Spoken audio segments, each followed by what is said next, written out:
if we take it right back and we look at Braintree as a town, okay, where it's sat geographically. So we've got Stansted Airport just 20 minutes because of the new A120. Well, it's not new anymore, is it? But the A120, we're literally 15, 20 minutes away from Stansted Airport. So we've got fantastic international links.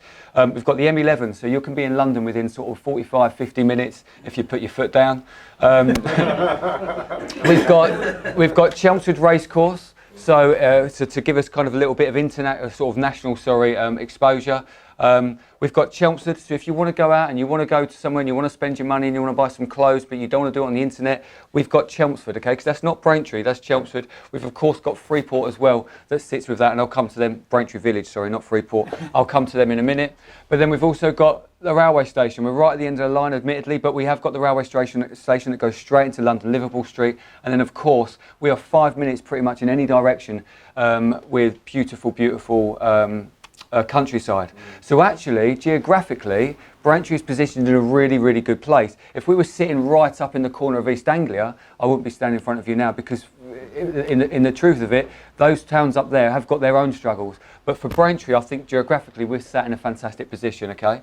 So if we move around that and then we look at the town itself, we've got some, it's an old, very, very old market town. And so we've got some fantastic architecture, and I would urge anyone to walk through the town and just look up. So don't necessarily look at the shops at ground level, look up and look at some of the old historic buildings. St Michael's Church, I drive past that church probably every single day. It is an incredibly beautiful church, okay? But we kind of just ignore it because certainly the people that live in Braintree, you just take it as a given, but you're just happy moaning about these Turkish barbers and these estate agents. But actually, we've got some beautiful, beautiful buildings in the town centre. And then we look at the shops that are actually struggling in the town centre at the moment, but they are just keeping their head above water. We've got the Natural Way, which has got a little vegan cafe right at the back of it, okay? They're banging out some fantastic vegan cakes, stews, and different bits and bobs like that. We've got Manzi's, pie and mash shop. Good old British. I know when this first came into the town, I heard people moaning, going, "Oh, it's disgusting, it's awful." I'm like, "That's pie and mash," right? And it's a really, it's a really cool, quirky little pie and mash shop. Okay, we've got Biscuits, which is a coffee shop that used to be Cool Beans. You've got Dell and his missus, and they run that. And if you go in there, it is so quirky. It's really, really cool. You've got Blast, which sits above.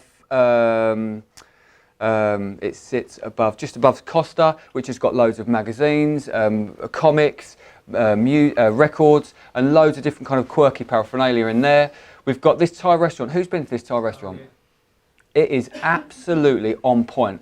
I've been to many a Chinese in my time, been to many a Thai. This is absolutely, it is a winner, okay? Got a little glass house tea room. You've got my restaurant, award-winning, fantastic food. But this is not a sales pitch.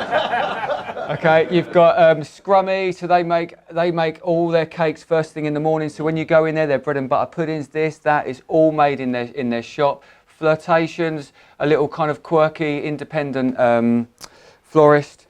Bronze, if you want to go and get a fake tan. Casper's Desserts, okay? You've got Crops, so right up at the end of the high street on the right-hand side, opposite the milkshake shop. You've got this girl, Millie, that works in there. Literally, you could pull it out of Shoreditch and drop it straight, you could put it straight into Shoreditch and it'd fit in, okay? It's a really, really cool little hairdressers. On the other side of the road, you've got the milkshake shop. Their milkshakes are off the charts. So whilst we can sometimes be so focused on the negatives, we're looking at the estate agents, we're looking at the vacant shops. Actually, there are some businesses that are doing well. I mean, they're having it away, to be fair, the milkshake shop. I've often thought about setting up my own one. But there's lots of shops and there's lots of businesses in the town that are actually doing well, okay? And that's just our starting position, all right? So what's next, okay? So if we take this shop, this is a vacant shop, one of the ones that I was talking about that's particularly ugly and unsightly. There's Blast Comics, by the way, that I just mentioned. And we've done that to it, okay? And this is part of the Braintree Town partnership. Oh, look, it's my restaurant again, but I'm not advertising that.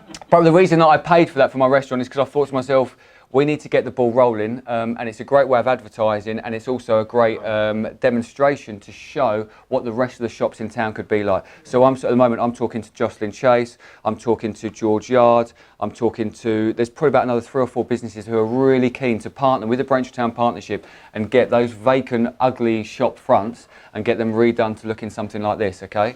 And so when you end up with a situation with these cool little quirky shops, and these nestled in between, suddenly the eye's not going to be focusing on the negativity, all right?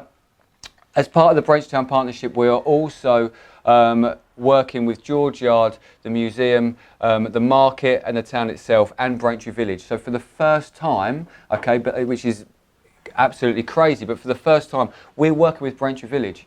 Okay, and so we've now got like a symbiosis going on, whereby we're having things like, we had a dinosaur trail a couple of months ago, where the dinosaur trail went round the town, but it also, you jump on the bus and you go up to Braintree Village and you go around there to finish the trail, okay? So we're working with them with lots and lots of things going on in the pipeline, but they've got their own challenges going on at the moment because they are actually looking to take on, which is a massive task admittedly, but they're looking to take on Bicester and to be one of the best outlet villages in the country. So that's why if you go there, you'll see the huge amount of work that's going down at the south side of it all.